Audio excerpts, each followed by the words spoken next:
Michael Killen. My guest today is the founder of the Peninsula Art Museum and also the founder of 1870 Art Center, both in Belmont, California.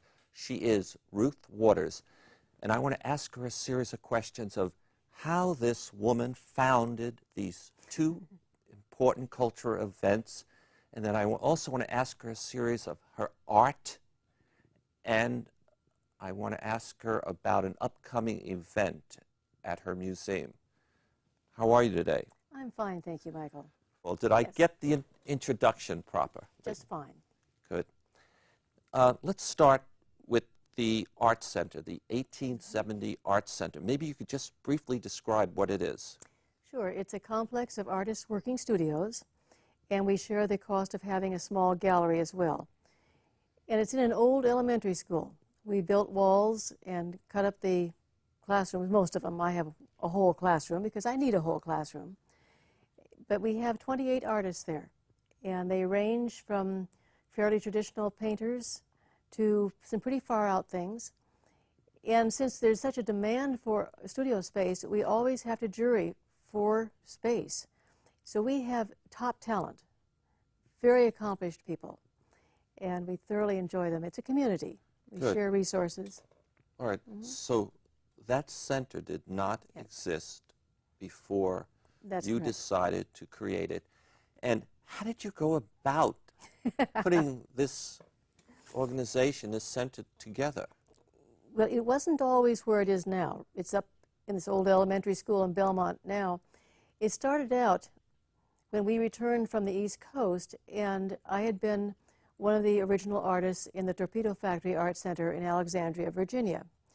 And it was so wonderful to have that place where artists could work and the people in the community or tourists could come and watch us work, see the finished work.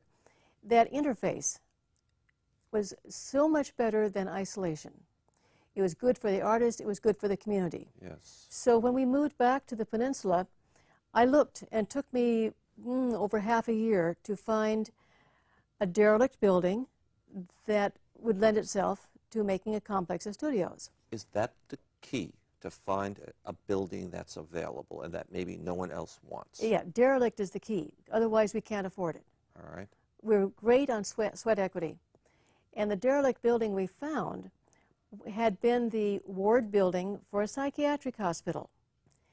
And it had been gutted, stripped, and trashed. It was a mess. I wanted to call it the Cuckoo's Nest. And the city fathers didn't exactly think that was a sharp idea. So we didn't.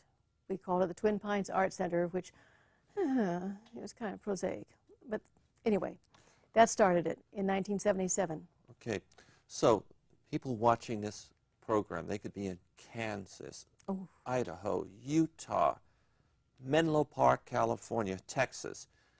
And if there's a person like you who wants to help the community develop an art center, the key thing is find a derelict building. Yep. What's the second thing? Look for artists, or let's put the word out that there is a potential for studio space. And actually, it's a help if it's not a pretty place, because then the artists who come will sort themselves out. The ones who can see the potential and get excited about it are the ones you want. The ones who don't really want to get their hands dirty, not on my list. Okay, so that's the second thing. What's the third thing? The third thing. A diversity. You want a range of kinds of work, styles, people. You want strong work. It means you're going to have strong personalities. So you need a structure, a way of integrating strong personalities. It's never quiet. It's never dull. How do you get the building? Well,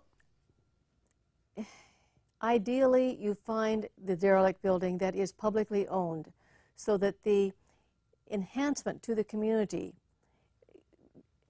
accrues to the benefit of the governing body, the city. When you do it in a privately owned building, too often what happens is you work your heart out and you make something of it, make something, an asset out of a real problem. And the owner says, oh, look what I've got. And the rent goes up, and the artists are priced out, and here we go again. So you went to the city council Yes. in Belmont. Yes. And what was your pitch? Well, it was a two-stage operation. First, I went to the director of Parks and Recreation in Belmont and explained what I had in mind. And I had the newspaper articles and all the stuff from the torpedo factory to show that this had been done before. It wasn't just totally out of blue sky. And he called in a member of the city council whose wife was a painter. And so the three of us talked it out, and they strategized and said, okay, tell you what, you go to the city council first and ask for just the use of a piece of the space for yourself. And then let's wait 6 months and then go back with the full-blown plan. And that was fine. It gave me a chance to get my space started and to kind of start cleaning up the place and start recruiting potential studio artists. And it gave the city a chance to see I wasn't totally crazy. I mean, you know, this is totally new to them. So 6 months later, I went back, and the city council asked if I thought anyone else would actually want to pay money to have a studio in that bold building. And I could honestly say at that point, every piece of space was spoken for. We even converted a shower stall into a little studio for a watercolorist, and she loved it. Okay. It's wonderful, and again, watching this program can be inspired, and and they now have the roadmap. And I just want to send a message to my crew of 1,000. I'd like to go off for a moment this discussion and discuss Ruth Waters' art, and you are a sculptor.